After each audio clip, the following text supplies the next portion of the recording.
आपको लेकर चलते हैं सीधे पश्चिम बंगाल के कोलकाता, जहां पर गृहमंत्री अमित शाह का भव्य रोड शो इस वक्त चल रहा है और भारी संख्या में लोग पहुंचे हुए हैं। ये तस्वीरें भी आप देख सकते हैं। कोलकाता में 29 अप्रैल को मतदान होना है और इससे पहले प्रधानमंत्री मोदी ने भव्य रोड शो किया। अब गृहमंत्री अमित शाह का ये भव्य रोड शो इस वक्त कोलकाता के बारासात, जहां पर हजारों की संख्या में बीजेपी के तमाम कार्यकर्ता हाथों में बीजेपी का फ्लैग लेकर इस रोड शो में शामिल हुए हैं। तो कोलकाता के बारासात में इस वक्त गृहमंत्री अमित शाह मौजूद हैं, जहां पर भव्य रोड शो की ये तस्वीरें। 29 अप्रैल को यहां पर मतदान होना है सेकेंड फेज में, और उससे पहले धुआंधार प्रचार अभियान बीजेपी का जारी है। इससे पहले कोलकाता में ही प्रधानमंत्री मोदी का भी भव्य रोड शो हुआ था और अब गृहमंत्री अमित शाह बीजेपी कैंडिडेट के लिए प्रचार अभियान को आगे बढ़ाते नजर आ रहे हैं। बीजेपी कैंडिडेट के समर्थन में जनता से वोट की अपील करते नजर आ रहे हैं। तो कोलकाता की यह भव्य तस्वीर, कोलकाता की 11 विधानसभा सीटों पर 29 अप्रैल को मतदान होना है और उससे पहले टीएमसी के गढ़ कोलकाता में प्रधानमंत्री मोदी का रोड शो हुआ। उसके बाद गृहमंत्री अमित शाह इस वक्त कोलकाता के बारासात में भव्य रोड शो करते नजर आ रही हैं। और ये तस्वीरें बता रही हैं कि इस वक्त पश्चिम बंगाल में किस तरह की लहर है। पश्चिम बंगाल के लोग चाहते क्या हैं। रोड शो में इतनी ज्यादा भीड़ बीजेपी कार्यकर्ताओं की, बीजेपी का समर्थन करने वाले लोगों की, ये साफ इशारा कर रही है। केंद्रीय मंत्री जेपी नड्डा ने भी आज भव्य रोड शो किया है।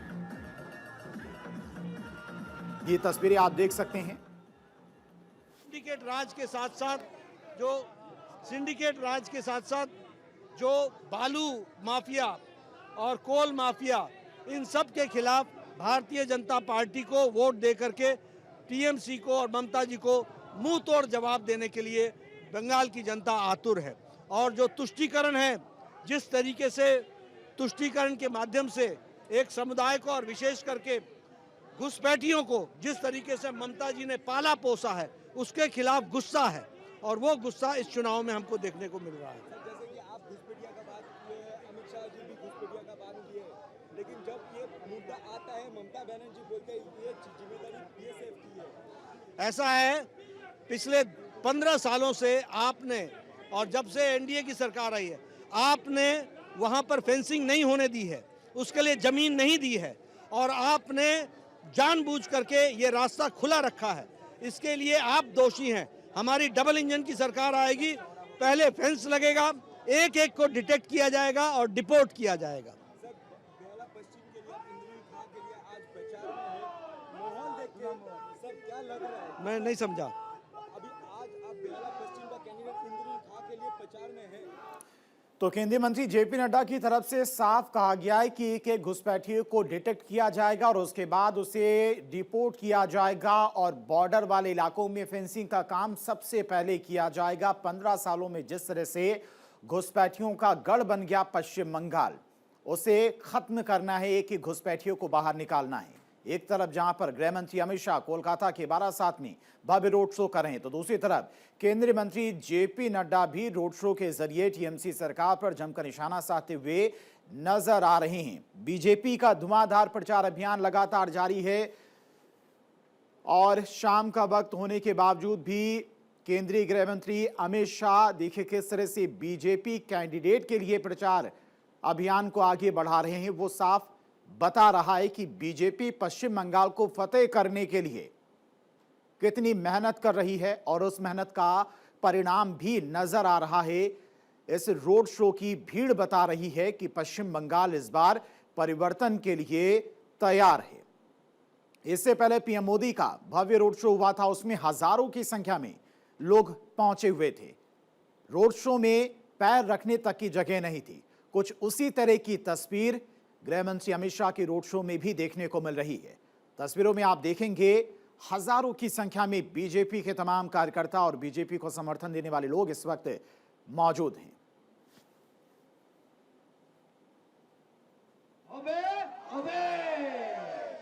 और एक बात और, 29 तारीख को खेला शेष हो गए और उन्नयन शुरू होवे उन्हें शुरू होवे।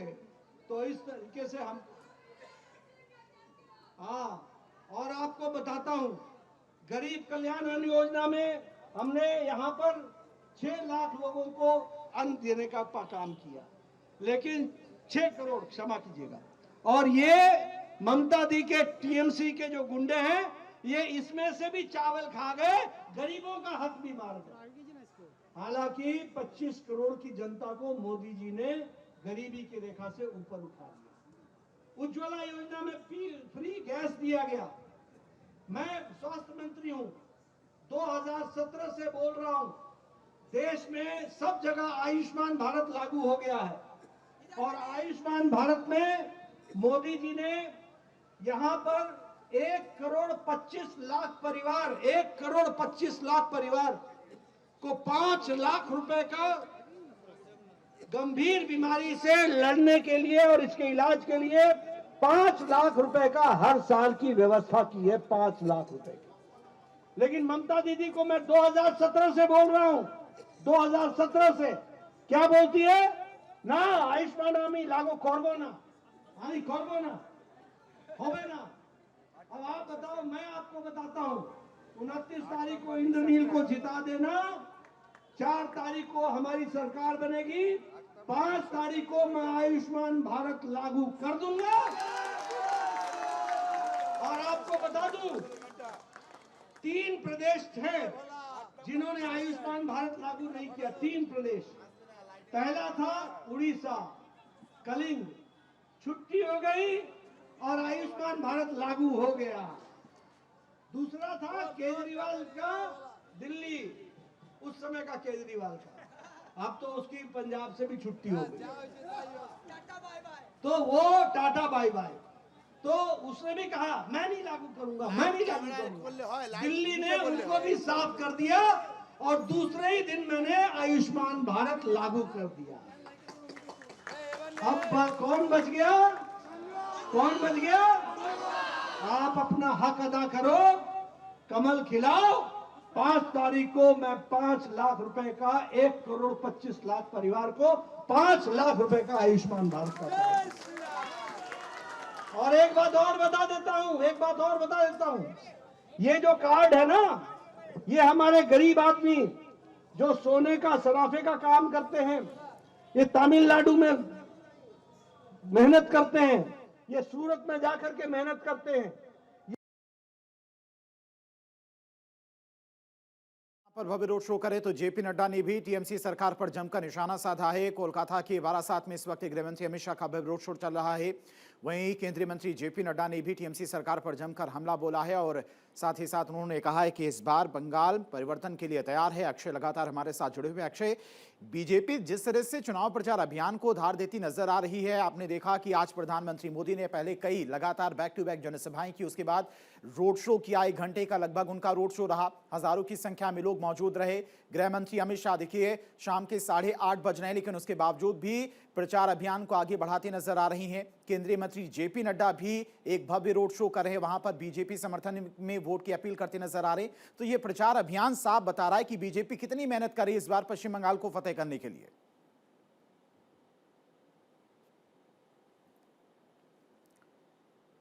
अक्षय, आप तक आवाज पहुंच रही? बिल्कुल, मीडिया आवाज आ रही है आपको?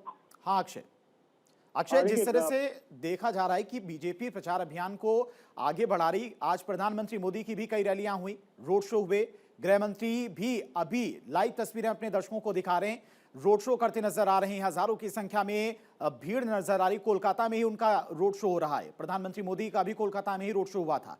जेपी नड्डा भी भव्य रोड शो कर रहे, वहां पर भी हजारों की संख्या में भीड़ नजर आ रही। साफ बता रही कि बीजेपी किस तरह से तैयारियां कर रही है चुनाव प्रचार को लेकर और बंगाल की जनता क्या चाहती है।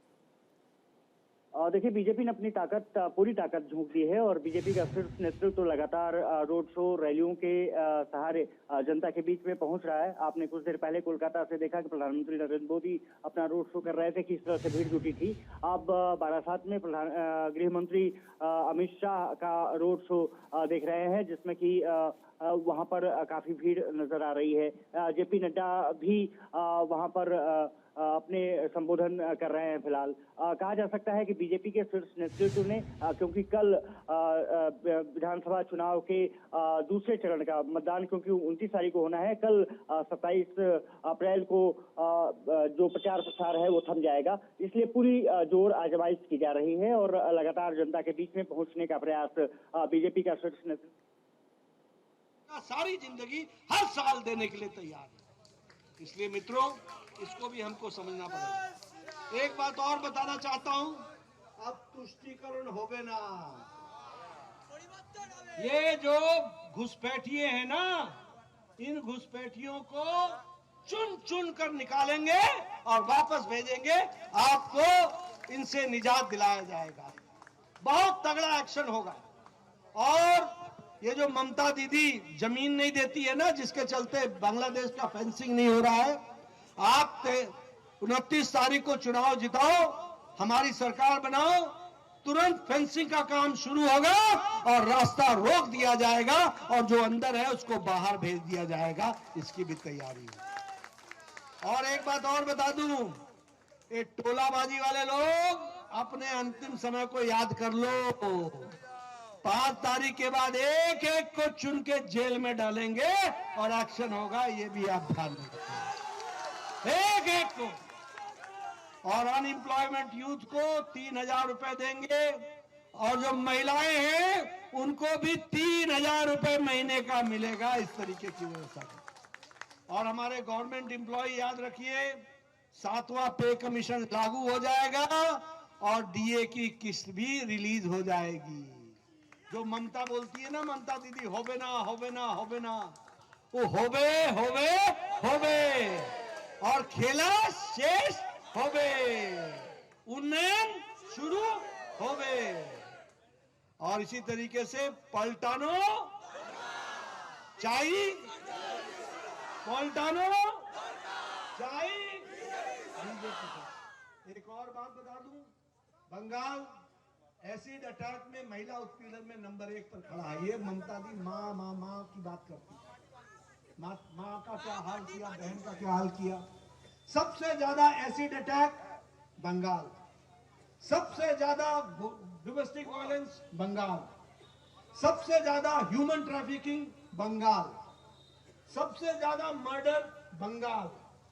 आप ये तस्वीर बदलना चाहते हो कि नहीं चाहते हो? माँ की रक्षा करना चाहते हो कि नहीं चाहते हो? बहनों की रक्षा करना चाहते हो कि नहीं चाहते हो? क्या बोलती है ममता दी? 7 बजे के बाद मत निकलो, ये मुख्यमंत्री बोल रही है। चलो 8 बजे के बाद मत निकलो, ये मुख्यमंत्री बोल रही है। बोलो, ऐसा राज चाहिए क्या? चाहिए क्या? इसलिए मित्रों, मैं आपको एक ही बात माताओं बहनों सबको बोलना चाहता हूं, समय आ गया है। Goodbye to Mamata ji and welcome to BJP. इसकी हम पूरी तैयारी करें और कमल के नारे बोलिए, पलटानो चाहिए, पलटानो चाहिए, पलटानो चाहिए। और खेला शेष हो गए, खेला शेष हो गए, उन्नयन शुरू हो गए। बहुत बहुत धन्यवाद।